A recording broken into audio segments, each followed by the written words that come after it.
Okay. Welcome to MOTG. Nakakausap natin ngayon. Sikat ito. Nung 19... Ano ba yun? 19 ano yun? 19 buwisit.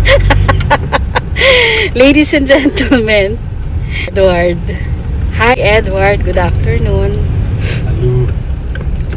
Pag-usapan natin yon, yung part ng ng prime of your pagiging guitarist. Kailan ba nangyari yun? Nung sumali ka dun sa contest na yun? Well, it's not the prime. I think yung sinasabi mong contest is just it's just one of the things na syempre like in all things, pag may ginagawa ka, gusto mo ng mga short-term goals to keep you going. Syempre nagpa-practice ka para naman nagagamit mo yung pagpa-practice ng pagigitara. So I joined, like yung band namin before, we joined Battle of the Bands, mga ganun. So similarly, I also joined mga contests, guitar contests. So you did. How old joined- were you at that time? First guitar contest was sa Don Bosco yun. So high school ako nun. Okay. I think I was second or third year high school. Okay. And then you joined the contest Second year high school, sorry. as a solo guitarist or meron kang mga kasama? Hindi, I started playing the guitar because I was in a band. Okay. Kasi I joined the band. Well, na-form yung band because lahat kami nag-aaral tumugtog. So, first band ko was together with yung singer ng later on naging singer ng The Teeth, si Glenn Jacinto. Okay. So, kami yung unang magka-bandmates.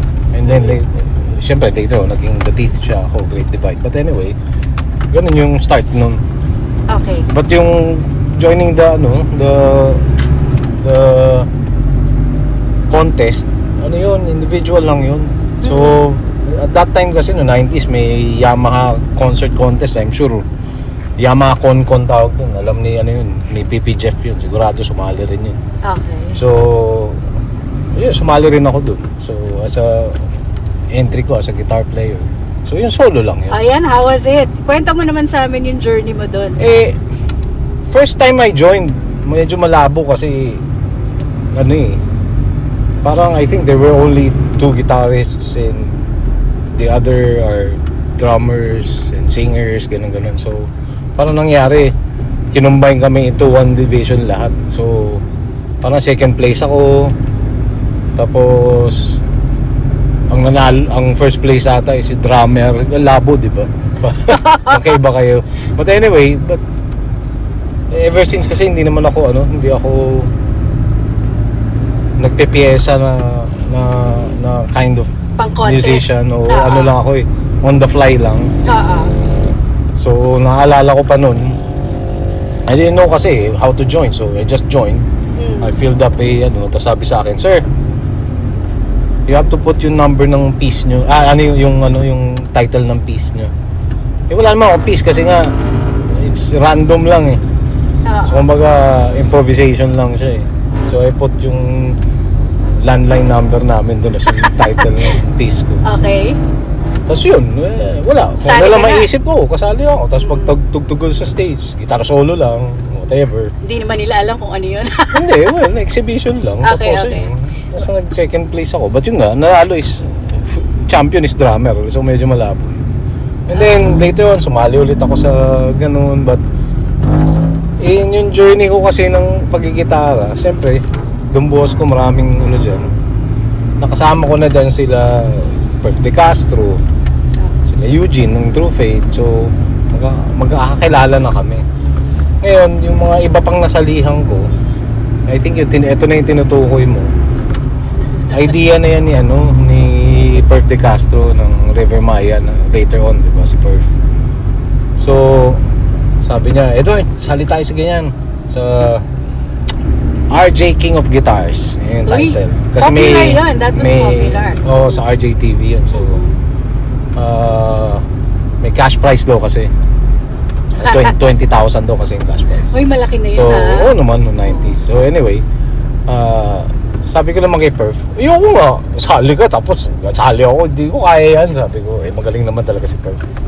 So, sabi naman ni Perf, hindi, last year na RJ King of Guitars, napanood ko yung mga sumali. Kayang-kaya natin yung mga yun, sabi niya. Sabi ko talaga, sige. Ako naman, siyempre, as usual, sali lang, trip lang. And then, ganun din. Same as yung sa Yamaha Concon, tinanong ako kung anong piece ko. Siyempre, telephone number uli namin, landline. Kasi, ano lang naman yung on the fly lang ulit. Random. But, so, qualifiers yun. So, yun, sobrang dami sumali. No? All over Metro Manila siguro. Baka nga, may mga biyahero pa nga. So, eventually, na pumasok kami ni Perf sa finals.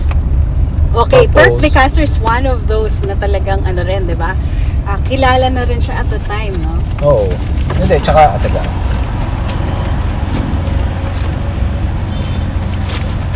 Ba't di siya binasa? Ayun, balik. So, nasaan ako? Yeah, Perf De Castro Ay, at yun. that time, syempre, di ba, you look up to him din dahil siya yung... Hindi, magaling talaga si Perf ever Oo, since. diba? But sa high school kasi, since he's one batch higher sa akin, although technically magkasing edad kami, masyado, ano kasi kami, pinaglalabang kami nung batches namin. Parang ako sa batch namin, ako yung gitarista. Sa batch nila, si Perf yung gitarista. Kaya lang syempre, yung mga batches minsan, hindi naman nila alam na magkaibigan kami. Pinaglalabang kami. So, but yeah, magaling talaga si Perf ever since. Nauna mag-gitara sa akin si Perf. So, ayun, di sali kami. Fast forward, sumali kami. Finals, yun nga, magbarkada kami. Okay. Tapos, tsaka idea naman niya yun. So, lumapang kami. Tapos, nung nakita namin yung, we did our individual pieces. Naalala ko pa si Perf noon. Parang, ayos. Tayong ano niyan, first and second place, gumagano'n pa siya. Tapos biglang may natitira pa ata 3-4 na gitarista. And then, yung isa ang galing, matanda na, pero biyahero, ang galing. Tapos nagtinginan kami, tapos sabi ni Perf, okay na tayo sa second tsaka third place. Kasi tanggap na namin na magaling talaga yung isa. So, naka-condition So, yung mind nyo na Kahit second paano and third may chance kayo. kami, oo. So true enough, nung semi-finals yun, then nag-grand finals, the grand finals yun na, naglaban-laban kami ulit, and yun, feeling namin ganun pa rin yung standing, and then in-announce yung winners.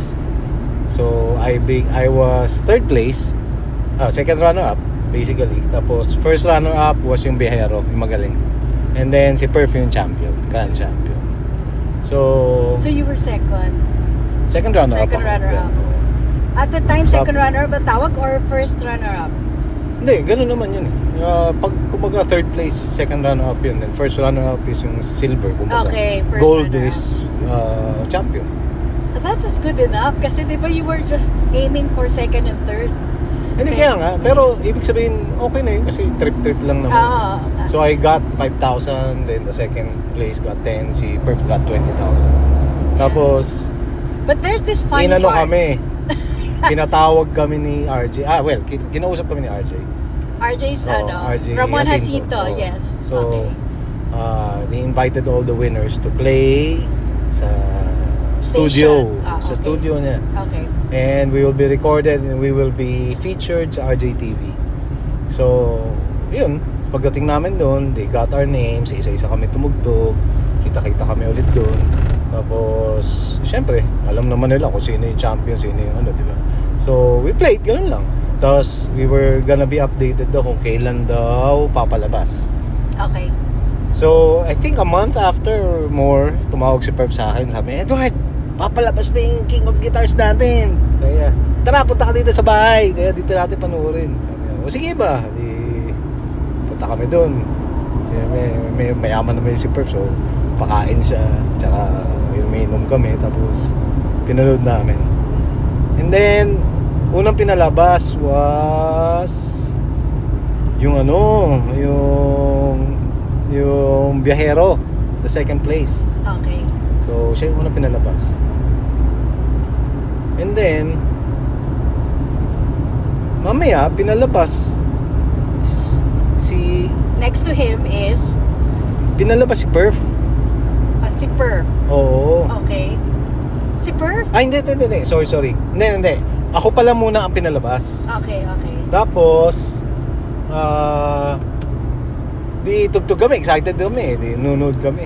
Tapos biglang gulat kami, towards the end nung spot ko sa TV, biglang lumabas doon. Edward Lambert, RJ, King of Guitars, Grand Champion.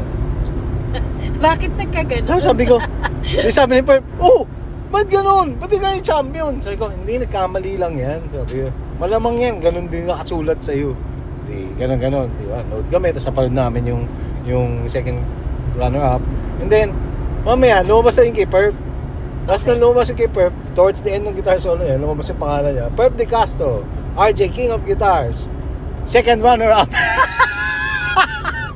Sabi niya, di galit na galit siya, bakit baliktad tayo? Sabi niya, tatawag ako, baliktad. Sabi ko, biyaan mo na. Sabi ko, ikaw naman eh. Sabi ko, one time lang naman yan sa TV. Sabi ko, wala naman masyado nakakanood niyan. Sabi ko, tsaka ikaw naman nanalo ng 20,000. Ako, 5,000 lang eh. Pabayaan mo na. Sabi niya, sige na nga. Di pinabayaan niya.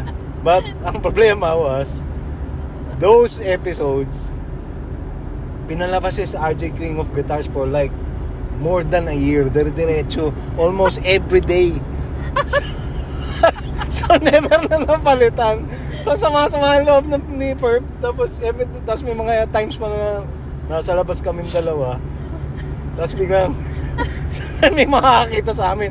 Uy sir, kayo yung sa RJ King of Guitars, di ba? Sabi ko, kayo yung champion. Yes. Oo, tapos sabihin sa akin, ikaw yung champion, di ba?